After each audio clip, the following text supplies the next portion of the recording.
사울에게 주셨던 그 소명, 그 소명으로 가야 할 그 길 안에서 주님을 만나게 됩니다. 그러면 우리도 주님을 만나야 되는 그 길이 되어져야 되겠죠. 주님의 방법으로 주님의 그 길로 가지 않으면 주님을 만날 수가 없어요. 근데 각자 다 다른 길로 자기가 원하는 길로 가면서 주님을 만났다 이렇게 말할 수 없습니다. 오늘 우리가 그 길목이 되어져서 주님을 만나는 귀한 한 시간이 될 수 있도록 예수 그리스도 이름으로 축복드립니다. 26절로 28절 그래서 사울은 예루살렘에 이르러 다가가서 제자 삶에게 친해지려고 시도하더라. 그러나 모든 삶이 그가 제자라는 것을 믿지 못하므로 그를 두려워하더라. 그러자 바나바가 그를 데리고 사도 삶을 향하여 인도하였다. 그가 길 안에서 어떻게 주를 보았는지 그리고 주께서 그에게 전하신 것과 그가 다메섹 안에서 어떻게 예수의 이름 안으로 솔직히 말하였던 것을 통째 지도하였다. 그리고 그가 그의 삶과 더불어 예루살렘 안에서 출입하며 주 예수의 이름 안에서 솔직히 말하고 있더라. 그 밑에 부분은 주 예수의 이름 안에서 솔직히 말하고 있더라 라고 하는 그 내용이 개역성경에는 해석이 안 되어 있어요. 완전히 빠져 있습니다. 그러나 원본에는 주 예수의 이름 안에서 솔직히 말하고 있더라.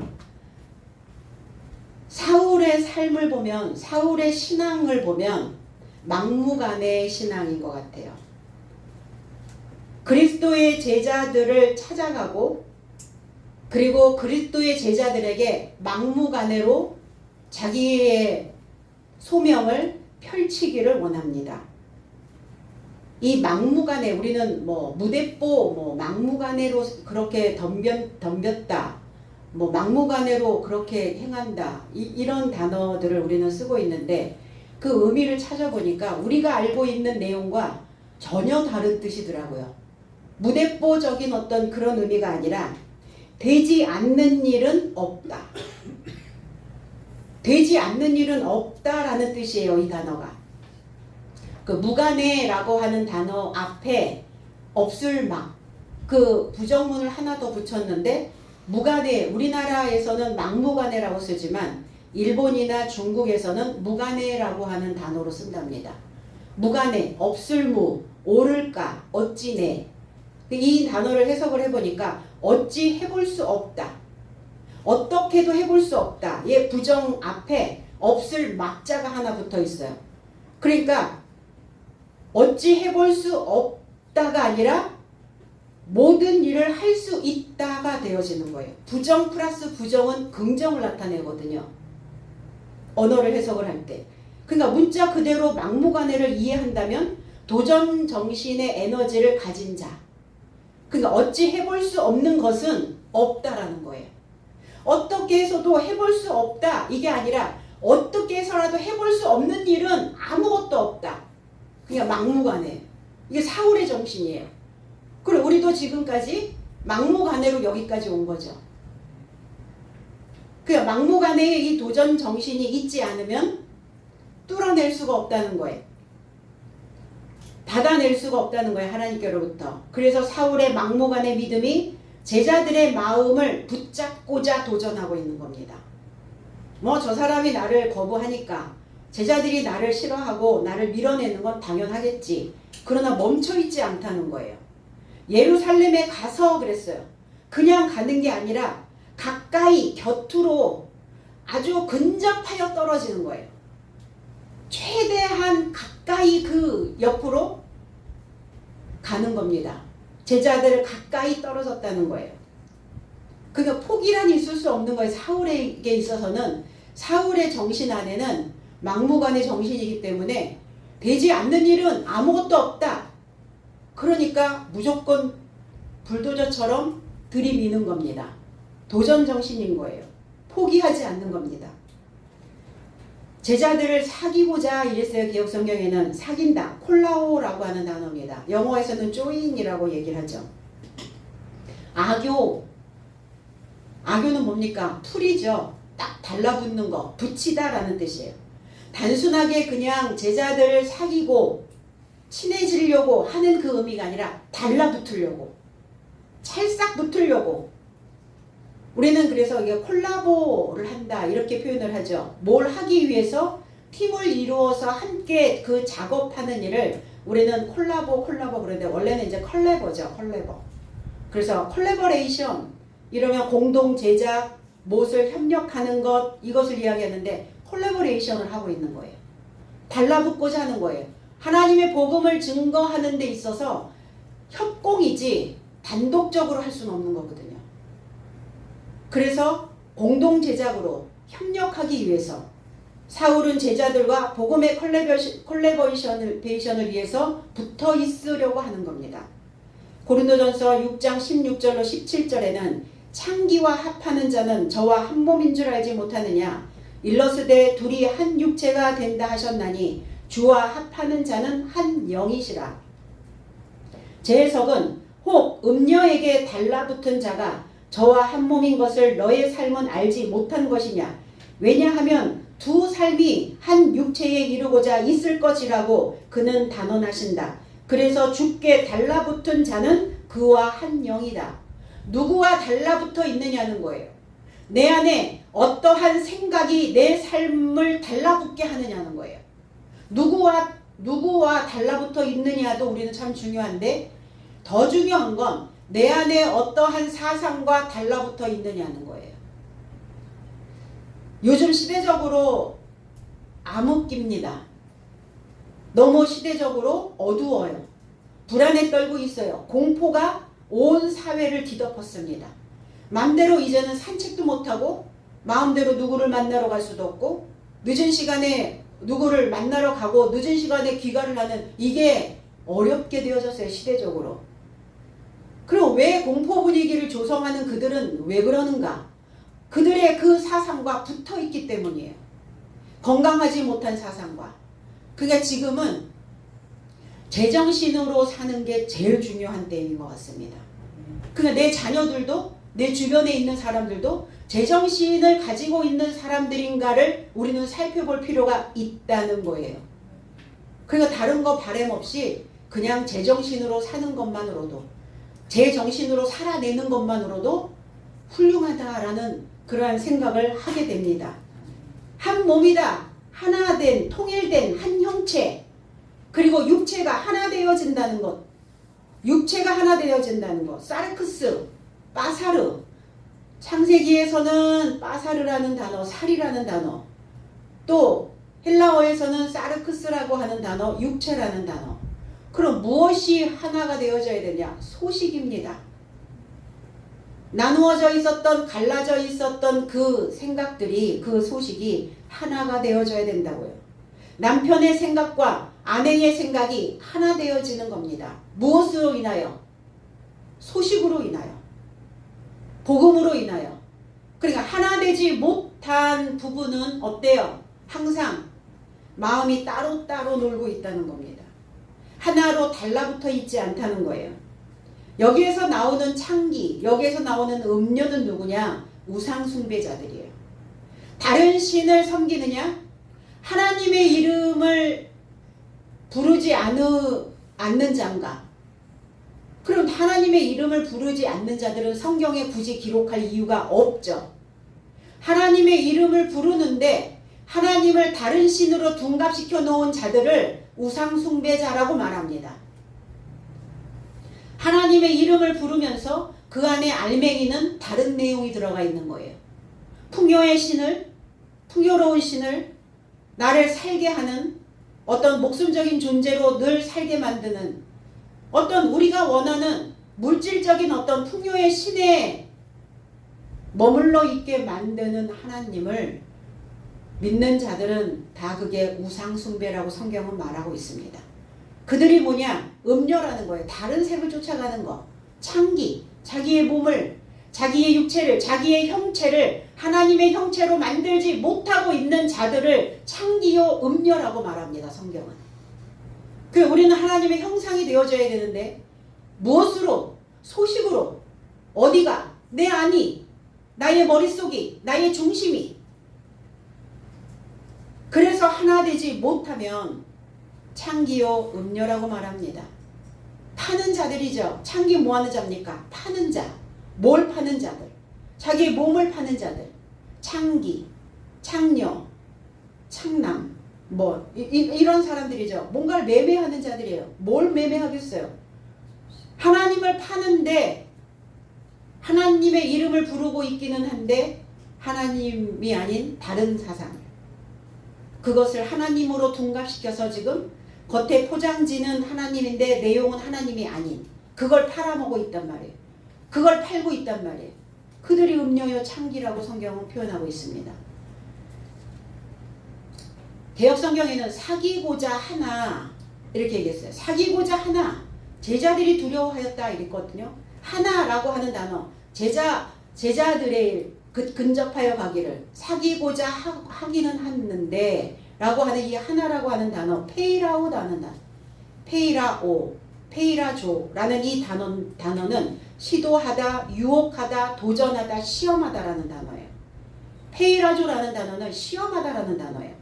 베드로전서 1장 6절에 그러므로 너희가 이제 여러가지 시험을 인하여 잠깐 근심하게 되지 않을 수 없었으나 오히려 크게 기뻐하도다.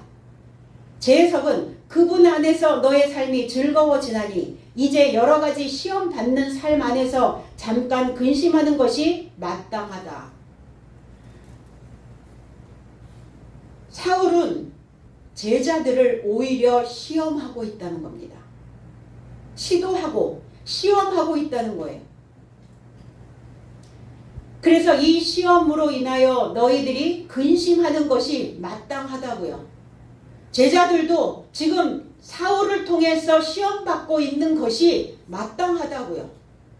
왜 그랬을까? 왜 사울을 통해서 제자의 삶을 시험하고 있을까? 제자들은 직계 제자들이거든요. 12제자들은 그리스도 예수의 공생의 기간 동안 따라다니며 보고 듣고 몸소 체험하며 그리스도 예수의 그 사역을 경험하고 배웠던 자들입니다. 그러면 현장감 있게 배웠던 이 제자들이 과연 믿음이 있는가? 시험해야 되겠죠. 어떤 상황이니까? 사도로 지금 길이 되어져야 되는 상황이니까. 많은 사람들을 그 길 안으로 들어오게 해야 되는 중요한 임무를 가지고 있는 자들이니까 테스트에 떨어지게 해서는 테스트를 해서 그들이 과연 하나님이 원하시는 그 분량만큼 잘 되어져 있는지를 봐야 되는 거죠. 그래서 그리스도 예수의 가르침대로 그 이웃을 그리고 그 원수를 너의 몸같이 사랑하고 있는지를 보고자 하시는 거죠.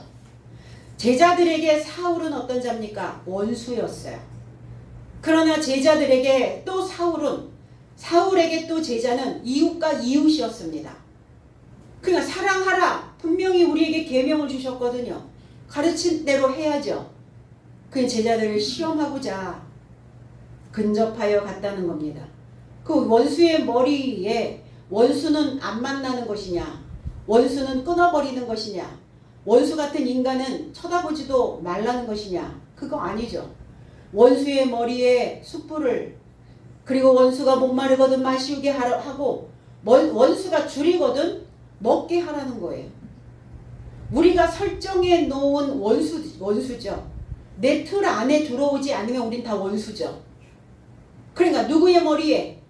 내 틀 안에 만들어 놓은 그 원수의 머리에, 내가 만들어 놓은 그 틀 안에 그 원수에게 줄이게 하지 않고 먹이고 입히고 마시우게 하라는 겁니다. 그래야 그를 진짜 원수와 같은 자가 내 눈앞에 딱 나타나면 그를 포용할 수 있다는 겁니다. 그러하는지 그러하지 아니하는지 제자들을 자극해서 단련하고 있어요. 숙련하고 있습니다. 그러나 사울은 주님이 우리에게 불을 던지셨던 것처럼 사울은 그들 제자들 안에 뭔가 열받게 하는 거예요. 열을 던지는 거예요. 불을 던지고 있는 겁니다. 숙련, 이글쑥, 이글연, 얼만큼 익고 익었는지, 그가 과연 열매가 되어져 있는지, 제자들이라는 것은 열매되어지는 자들이라는 겁니다. 그래서 제자된 자들은 열매가 되기 위해서 부지런히 배우고 본받고 가르침을 받아서 이제 그 열매가 다 되어지면 분리하죠. 아포, 분리합니다. 몸으로부터 떼어놓습니다. 그걸 사도라고 이야기하는 거예요. 사울은 복음을 증거하는 데에 있어서는 초보자입니다. 그런데 하나님에 대하여 알고자 하는 그 추격자, 하나님의 지식을 추격하고 있는 그 열정은 엄청나다는 거예요. 그러니까 신앙과 생활에서 발생되는 어떤 일들을 우리가 가만히 보면 저 사람에게만 주어지는 문제는 아니라는 거죠. 함께 연결되어져 있기 때문에 저 사람의 일이고 나하고는 상관없고 다른 사람의 일이 아니라 내가 초보자가 되어 있지 않도록, 내가 미련하여 있지 않도록 당금질을 하기 위해서, 숙련하시기 위해서 동일한 사건으로 엮어가신다는 겁니다. 그 사람에게만 국한된 일이라면 나와 한 가정에서 한 집에서 살고 있는 사람이 그 사람에만 문제가 있다면 그 사람만 괴로워야 되잖아요. 근데 내가 괴로운 건 무슨 일이죠? 왜 나는 또 괴롭죠? 그러니까 나하고도 상관이 있기 때문에 나도 괴로운 거예요. 사울하고 제자들이 상관이 없는 것 같은데 상관이 있기 때문에 제자들이 두려운 거예요. 제자들에게도 지금 불이 던져진 거예요. 숙련의 시간이, 당금질이 만들어진 겁니다. 뭔가 하나님께서 저 사람에게뿐만이 아니라 나에게도 뭔가가 진행되게 하시려고 이 일을 이렇게 조성하셨구나를 우리는 빨리 눈치채셔야 해요. 그래서 저 사람만 원수가 아니라 내 안에 있는 원수라고 생각하는 그 원수가 미련하여져 있기 때문에 계속 원수처럼 생각하는 거예요. 언제까지 그렇게 하실 건데? 죽을 때까지? 죽으면 잊혀지나요? 죽어도 잊혀지지 않아요. 그 인생이 평생 나를 힘들게 했던 그 원수 되어져 있었던 그 생각이 내 안에 그 원수로 계속 살아남아 있어요. 그러니까 살아있는 동안 이 작업을 끝마치셔야 한다는 겁니다. 이제 당금질을 해서 사울과 제자들의 삶이 같이 직조돼야 하기 때문입니다. 무엇으로 직조되어져야 되는가? 소식으로. 이 소식이라고 하는 이 사람의 안부나 일의 형세를 알리는 말이나 글, 이걸 소식이라고 얘기하죠. 근데 이 소자를 찾아보니까 사라질 소, 꺼질 소, 숨쉴 식, 이 소자는 사라지다, 죽다 이런 뜻이고, 이 식이라고 하는 의미는 생기다, 살다. 그러니까 예전에 소식이라는 것은 뭐냐면 전쟁이 많았고 멀리 떨어져 살았고 통신망이 그렇게 원활하지 않았고, 그러니까 어때요? 이 소식이라는 것은 살았는지 죽었는지 생사를 확인하는 작업이었어요. 생사를 확인하는. 그러니까 그래서 이 소자가 소방, 이렇게 소자가 그 소식을 전하는 소자예요. 사라질 소. 이 소방, 불을 끈다라고 하는, 뭘로 불을 끄는 의미. 불이 꺼져야, 그래야 마음으로 숨을 쉴 수가 있어요. 그리고 그 밑에 소자, 그 밑에 마음 심자가 붙어 있더라고요. 마음으로 숨을 쉬는, 그래서 내가 내 생사가 내가 살아있다라는 것을 느낄 수 있는, 이게 바로 생명의 증표죠. 소식은 단순하게 그냥 어떤 소리로, 언어로, 말로 들어오는 그 형태가 아니라 생사를 확인하는, 내가 살았는지 죽었는지, 내가 살아있는 자인지 죽은 자인지, 살아있으나 죽은 자인지 아니면 살고 있는 자인지를 확인하는 작업이 바로 소식이라는 거예요. 주님의 소식이 내 안에 들어오지 않으면 나는 생사를 확인할 수가 없게 되어진다는 겁니다. 그냥 진정한 복음이 들어와야 내가 숨을 쉬게 돼요.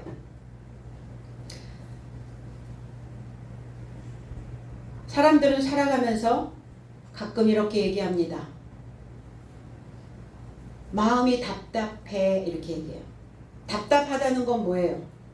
숨이 안 쉬어진다는 거예요. 숨통이 잘 안 트여서 내가 숨 쉬는 게 원활하지 않을 때 우리는 마음이 답답하다라고 말합니다. 무엇 때문일까? 소식의 문제입니다. 그러니까 사라져야 되는 것들은 빨리빨리 불을 끄고, 그리고 새로운 소리가 들어오면 그 소식으로 인하여 다시 숨을 쉬어내고, 이걸 해야 되거든요. 근데 내 안에 갇혀있는 소식이 있어요. 그러니까 그 소식으로 계속 숨을 쉬려니까 답답한 거예요.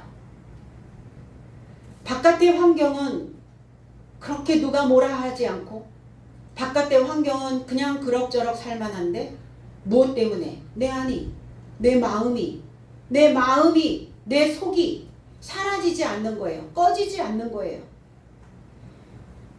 사울이 예수 그리스도의 제자됨을 믿지 못하는 자들입니다. 사울이 제자됨을 그 제자들은 믿지 못했어요. 무엇 때문에? 두려워했다. 경악하고 공포스럽고 놀랐다는 거예요. 그럼 누가 더 믿음이 있어요 지금? 제자들의 믿음이 큽니까? 사울의 믿음이 큽니까? 제자들은 믿음이 없는 거예요. 사울을 두려워하여, 뭐가 두렵습니까? 하나님을 믿고 있는데. 그 공포감으로부터, 그 두려움으로부터 저 사울이 우리를 어찌하겠는가? 우리를 보호하고 계시는, 우리를 둘러싸고 있는 그리스도 예수가 계시는데 그 믿음이 없는 겁니다. 제자들에게. 지금 그러면 사울을 통해서 뭘 보고자 하는 건가? 이 사도들이 믿음을 보고자 하시는 거죠. 오히려 사울은 막무가내로 되지 않는 일은 없어 라고 들이대고 있는데, 사도들은 오히려 길을 가야 되고 길을 만들어내야 되고 그 길이 되어져서 많은 사람들을 길 안으로 끌어들여야 되는 자들임에도 불구하고 그들은 움츠리고 있다는 겁니다. 무엇이 두려워서? 사람들의 소리가? 믿음을 믿지 아니하였더라. 모든 것을 그리스도에게 맡기지 않고 있는 거예요. 신뢰하고 있는 것 같은데 하나님을 신뢰하지 않는 겁니다. 그들의 생각들을 더 신뢰하고 있는 겁니다. 누구의 믿음이 상승하고 있는가? 로마서 10장 4절에 그리스도는 모든 믿는 자에게 의를 이루기 위하여 율법의 마침이 되시느니라. 제 해석은 그리스도는 의에 이루고자 믿는 모두에게 법의 완성이다. 그러면 사도들은 이 법의 완성을 위해서, 율법의 완성은 뭐다? 사랑입니다. 사랑은 뭐냐? 아가페입니다. 아가페는 뭐냐? 살려내는 겁니다. 그러면 사울의 소식을 들었다면, 사울이 어떻게 행하였고 사울이 어떠한 자였다라는 것을 들었다면, 그러면 뭐 해야 되는데? 제자들도, 오늘 이 사도들도 사울을 향하여 막무가내로 들이댔어야 되는데 그들은 숨죽여 있다는 거예요. 소리조차 못 내고 있다는 겁니다. 사랑으로 기름을 부어야 그가 의인입니다. 의에 이르고자 믿는 모두에게, 이 완성에 이르고자 견디는 자에게 결국은 그 완성됐다는 것은 구원이라는 겁니다. 사랑이 식어진 시대, 사랑이 식어졌다 이렇게 말합니다. 사랑이 식어지게 될 때 이 완성된 사도들이 그리스도 예수의 메시아의 그 법을, 완성된 법을 선포해서 그 법이 각자 그들의 삶에 도착할 수 있도록 해야 되는데, 입을 열지 않고 있으니까 그 복음이 도착하지 않는 겁니다. 언제 입을 열어서 그들의 마음에 하나님의 사랑의 법이 도착하게 할 거냐고요. 저 인간은 저대로 살다 가도 상관없나요? 저렇게 살아도 싼가요?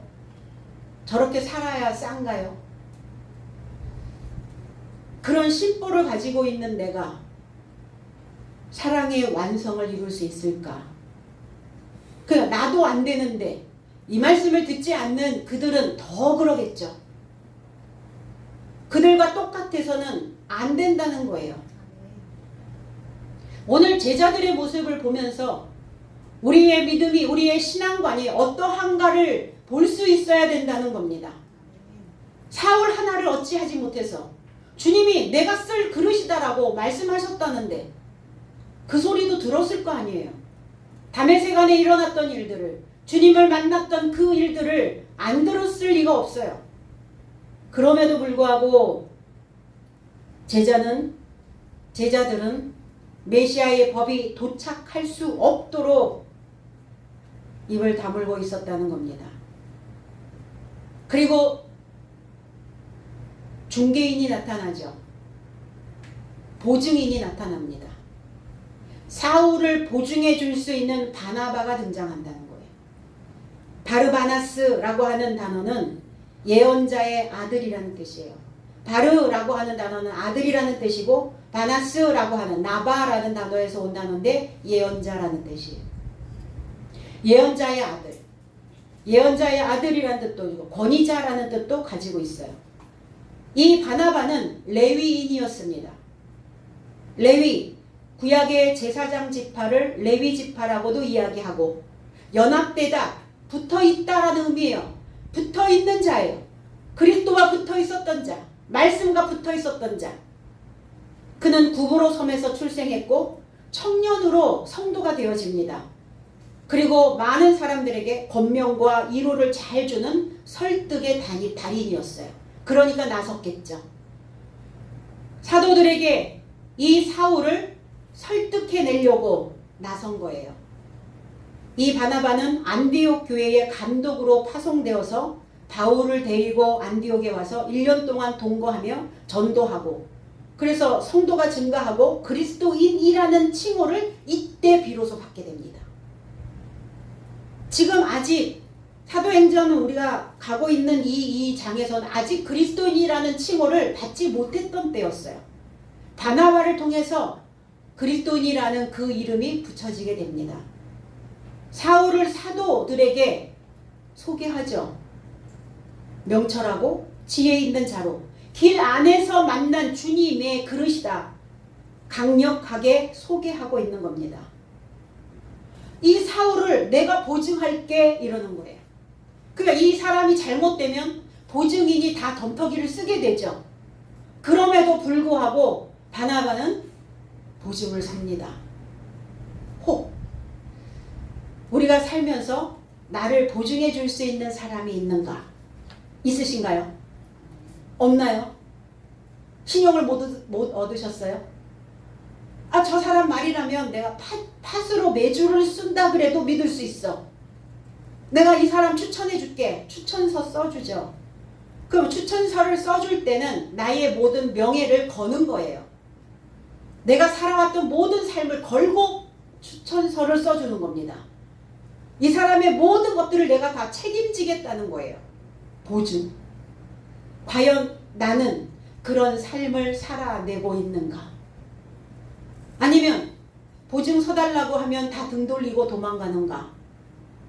우리 신앙 안에서 과연 하나님께서 나를 보증서 주실 수 있는 믿음을 소유하고 있는가?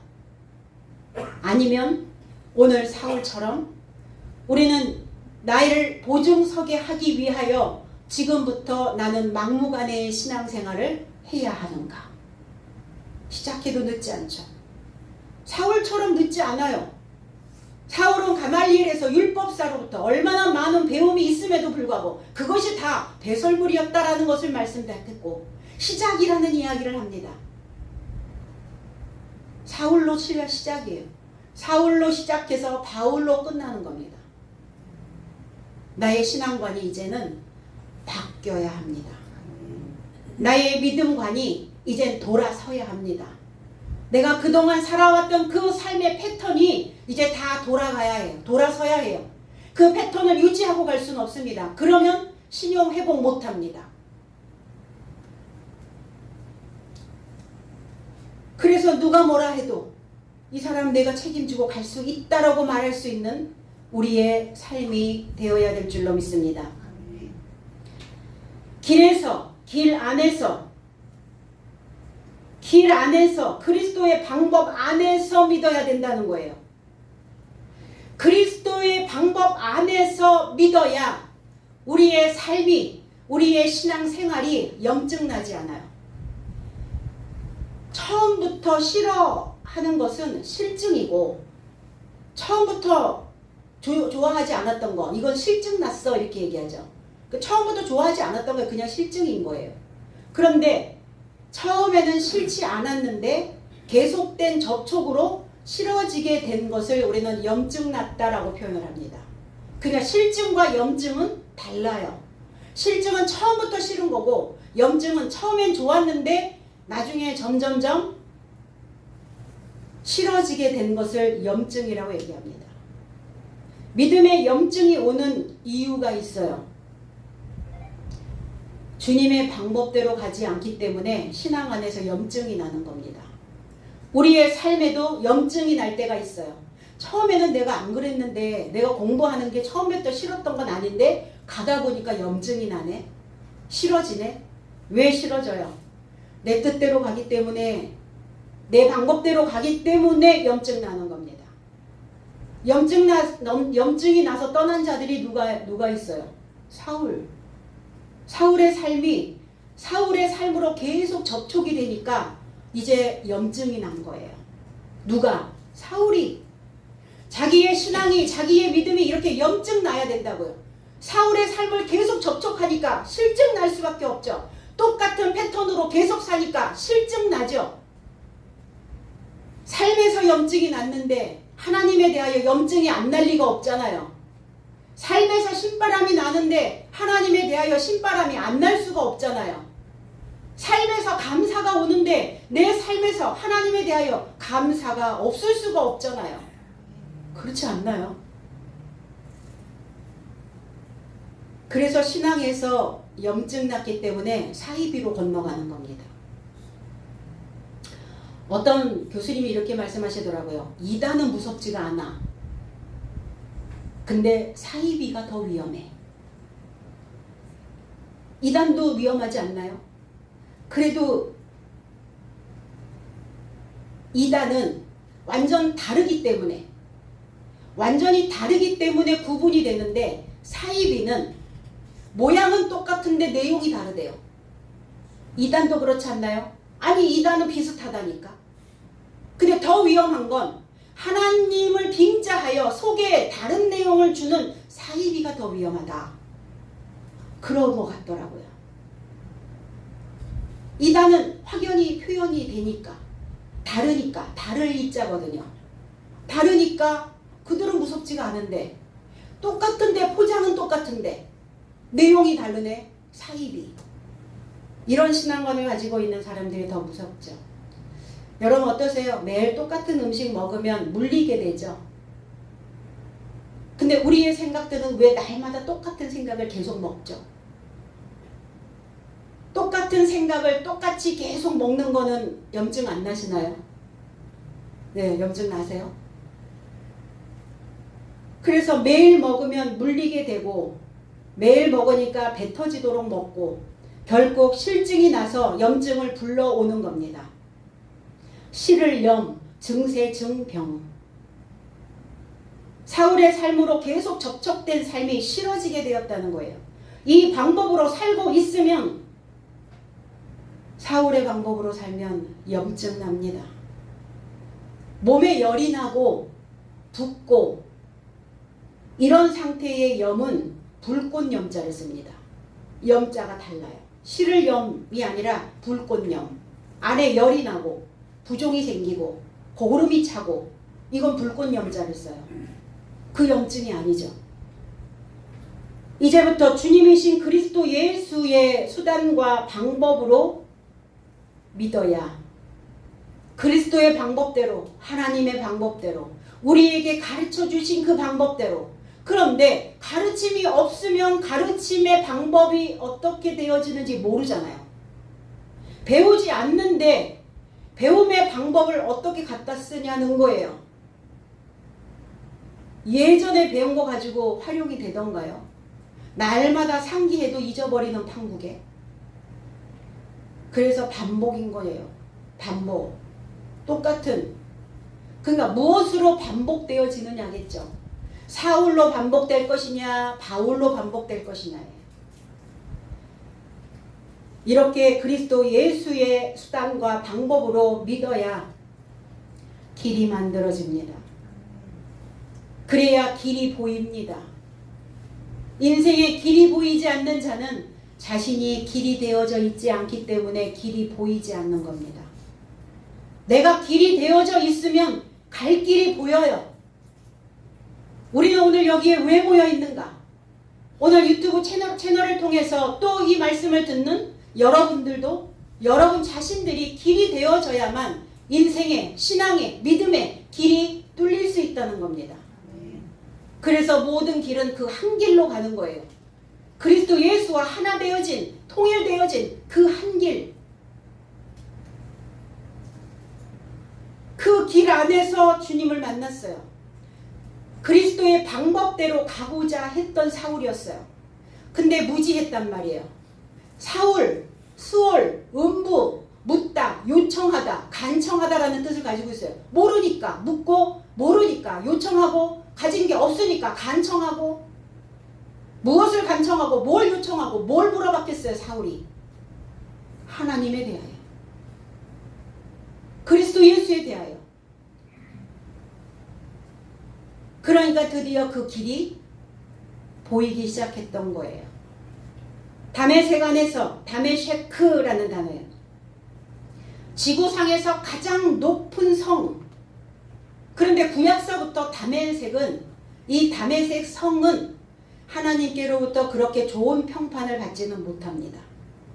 가장 높은 성, 가장 고지식, 높은 지식을 가지고 있는 이 다메섹에서 다른 것들을, 다른 사상들을, 다른 신을, 다른 신이 아니라 엘로힘, 엘로힘인데 내용이 다른, 사이비 같은, 사이비 종교 집단 같은, 포장은 하나님인데 알맹이는 다른 것.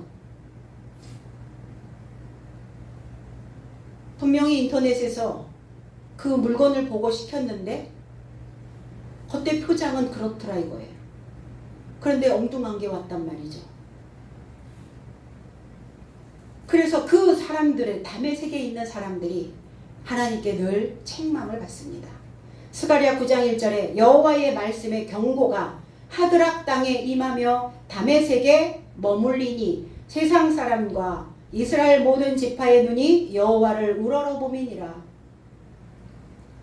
여호와의 높은 성, 여호와의 높은 성으로 다메섹이 만들어졌어야 되는데 자기들만의 교만으로, 자기들만의 우월감으로 만들어 놓은 다메섹이었어요. 그 말씀과 말씀의 경고, 따바르라는 말씀, 머리 안에 깊은 문이 있어요. 머리에 깊은 문, 지성소의 문, 그걸 말씀이라고 얘기합니다. 경고, 뭔가 무거운 게 툭 얹혀졌다고요. 이 하드락 땅에 임하며 그랬어요. 말씀의 경고가 하드락과 다메섹에. 자, 하드락이라고 하는 의미는 이 시리아의 신의 이름이 하드라크라고 하는 단어입니다. 시리아의 신, 하나님인 엘로힘인데 내용이 다른 시리아의 신 하드락과 다메섹에 머물게 할 것이다. 다른 사상을 쫓아가고 있는, 다른 색깔을 쫓아가고 있는, 전혀 하나님과 상관없는 그 메시지를 전하고 있는 그들이 하드락이에요. 하나님과 상관없는 세상의 이런저런 이야기들을 끄집어서 그걸 설교라고 하고 있는 자들이, 하드락 신을 믿고 있는 그들이 다메섹이 되어져 있다는 거예요. 경고입니다. 그래서 왜 경고하시는가? 그곳에서 숨쉬게 하시려고, 여호와의 숨이 그곳에 머물게 하시려고, 여호와가 거기에 머물게 하시려고. 무겁겠죠. 내가 알고 있는 개념과 하나님의 새로운 개념들을 내가, 새로운 소식을, 새로운 숨을 내가 쉬어야 되니까 무겁단 말이에요. 삶이. 배운다는 것은 무거움이에요. 내가 거기에서 다메섹과 하드락에서 내가 내 숨을 쉬게 될 것이다. 그래서 이처럼 다메섹은 그렇게 하나님께로부터 좋은 소리를 듣지 못하고 있었습니다. 그들의 손에, 여호와의 손에 붙여져야 하드락과 다메섹이 여호와의 손에 붙여져야, 그래야 숨쉬고 살 수 있어요. 내가 거기서 숨을 쉬겠다고 이렇게 말씀하시거든요. 그래서 이사야 선지자는 다메섹이 그 성읍을 이루지 못하고 무너진 무더기가 될 것이다. 그리고 에레미야는 그 성이 불탈 것이다. 아모스 선지자는 그 다메섹에 벌을 내릴 것이다 라고 이렇게 예언해 놓으셨어요. 그런데 사울은 다메섹 안에서 주님을 만났다는 게 중요합니다. 무너져야 되고 불타야 되고 벌 받아야 되는 이 다메섹을 사울을 통해서 회복시키고자 하시는 거예요. 이제 이 다메섹은 하나님의 성지가 되는 가장 높은 성지가 되어져서 회복을 맞이하게 되어져야 되고, 사울의 다메섹은, 높아져 있었던 그 다메섹은 이제 무너진 무너기가 되고 말씀에 불이 붙어서 주님의 다메섹으로 다시 광활해지고 윤택하여져야 되는 상황입니다. 그래서 주님을 다메섹에서 만난 거예요. 하나님이 다메섹인데 다메섹에 다른 것들이 들어와 있단 말이에요. 하드락이 들어와 있고 다른 사상들이 들어와 있더라 이거예요. 그러니까 그 다른 사상들은 무너져야 되고 불타야 되고 벌받아야 되고, 그게 누구였습니까? 사울이었다는 거예요. 사울의 다메섹이 무너지고 불타버리고, 그러니까 무슨 불? 말씀의 불이 타는 거예요. 벌이 무엇입니까? 내가 하던 대로 하지 못하게 하는 것. 아이들한테 우리는 체벌할 때 그러죠. 네가 그동안 했던 거 다 압수. 이게 벌이죠. 하던 대로 하게 하는 것은 벌이 아니죠. 하던 것을 멈추게 하는 것, 이걸 벌이라고 말합니다. 그 벌이 사울에게 임하고 있는 겁니다. 사울은 다메섹 안에서 예수의 이름 안으로 담대히 말하고 그랬어요. 복음을 담대히 전하는 겁니까? 솔직하게 전하는 겁니까? 내가 너한테 이 비밀을 담대하게 말할게. 그러나요? 네, 이 복음의 비밀을 내가 솔직하게 말할게. 비밀이기 때문에 솔직하게 말해야 되는 거지. 비밀인데 담대하게 말한다는 건 단어가 맞지 않다는 거예요. 그러니까 왜 이런 단어들을 성경학자들이 골라서 썼을까? 복음을 담대하게 전해야 된다. 그러니까 초대교회 때는 어땠어요? 자, 흥성대원군과 민비와의 다툼, 폐쇄정치, 쇄국정치, 개방정치 부딪혔단 말이에요. 근데 처음에 천주교가 들어왔는데 하나님을 믿는 그 천주교인들은 가만히 숨죽여 믿었어요. 왜? 불법이었으니까.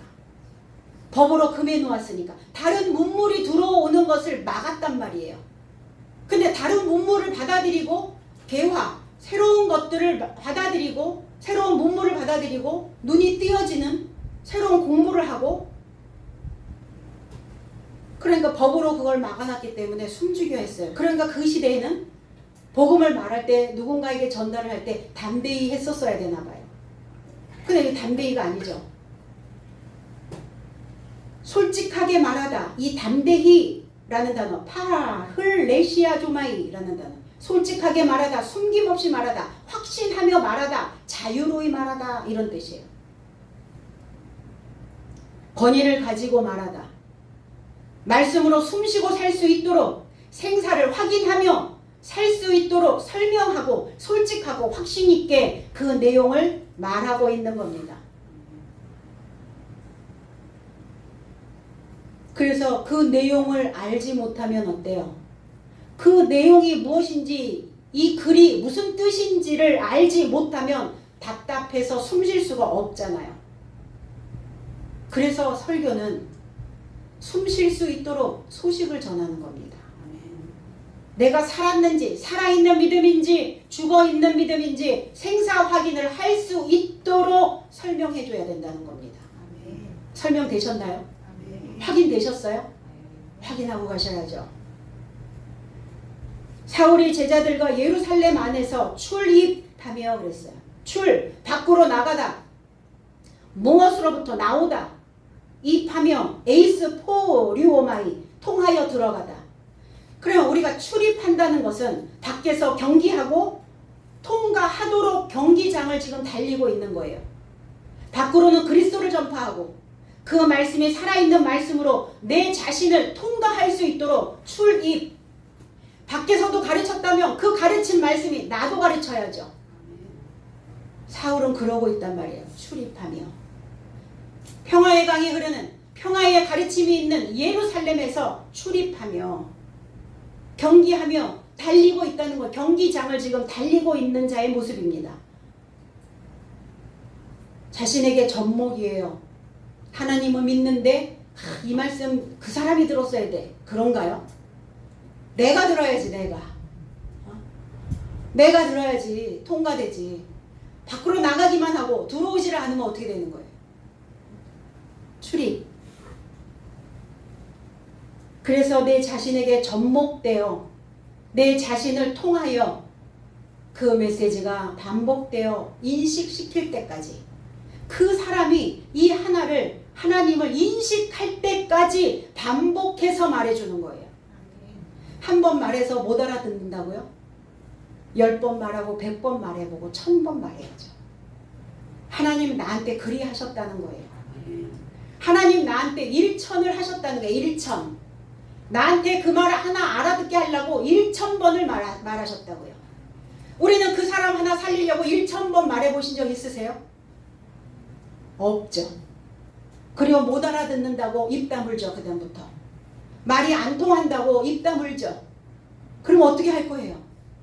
그 답답함이, 그 숨을 못 쉼이. 그래서 나도 답답한 거예요. 그 사람이 숨을 못 쉬는 거, 그 사람만 답답해야 되는데 왜 내가 답답해질까요? 같이 엮여 있기 때문에, 같이 얽혀 있기 때문에. 주 예수의 이름 안에서 솔직히 말하고 있더라. 이 단어가 기억성경에는 빠져있죠. 에베소서 6장 19절에 또 나를 위하여 구할 것은 내게 말씀을 주사 나로 입을 벌려 복음의 비밀을 담대히 알리게 하옵소서 할 것이니. 여기서도 개역성경에도 복음의 비밀을 담대히 알리게 하래요. 제 해석은 또한 내게서 초월하여 내 입의 열림 안에서 내게 말씀이 주어져 복음의 비밀을 솔직하게 알게 하려 합니다. 성경 66권은 비유로 되어 있다고요. 비밀이라고요. 무엇으로 쌓여 있는 것이죠? 박스 안에 갇혀 있는 거죠. 비밀이야. 시크릿. 비밀. 그러면 열어야죠. 열어야 그 비밀이 열리죠. 그럼 뭘로 쌓여 있단 말입니까? 구약과 신약이 무엇으로 쌓여 있어요? 문법으로요. 문법이 열려야 해석할 수 있잖아요. 문법을 알지 못하는데 어떻게 해석이 가능합니까? 우리가 국어를 배우면서 우리가 읽고 있는 그 국어의 낱말이 다라면 그 낱말을 열을 필요가 없잖아요. 낱말풀이가 있을 수가 없잖아요. 국어는 낱말풀이가 있잖아요. 근데 거기에 쌓여 있단 말이에요. 문법으로 쌓여 있어요. 문법을 이해하지 못하면, 깨닫지 못하면, 배우지 못하면 비밀은 열리지 않습니다. 비밀을 알았을 때 우리는 비밀을 솔직하게 말해줘야 돼요. 확신 차서 말해줘야 돼요. 그래서 복음은 담대히가 아니라 솔직하고 숨김없이 전달되어져야 됩니다. 무식이 용감하며 담대히 무식이 용감해 있으면 담대히 전하겠죠. 알지 못하니까 담대하게 전해요. 모르는 것도 막 전해요. 그냥 담대하게. 솔직하게 아니라 담대하게. 거짓말도 막 담대하게 전해요. 막. 이 복음은 담대히 전할 것이 아니라 담대하게가 아니라 솔직하게, 숨김없이 무엇이 구원인지, 어떻게 해야 구원받을 수 있는지, 천국이 무엇인지, 성경에 담겨있는 내용이 어떤 내용인지 숨김없이, 우리가 좋아하는 축복은 어떻게 받는 것인지 숨김없이. 그러려면 사울에게서 초월해야 된다고요. 나의 삶에서, 나의 수준에서, 믿음은 나의 삶에서 초월해야 된다고요. 내 생각을 뛰어넘어야 된다고요. 그래야 성장이죠. 사울에게서 초월하여 그리스도에게 메인바된 사신이 된 길 안에서 만난 주님을 사울은 확신에 차서 전파하고 있는 겁니다. 그러면 우리 모두가 다 이 사울의 열심을 출입시키고, 그리고 사울의 삶을 초월하여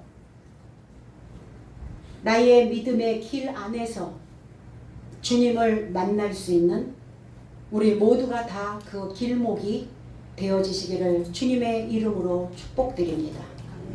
기도하겠습니다.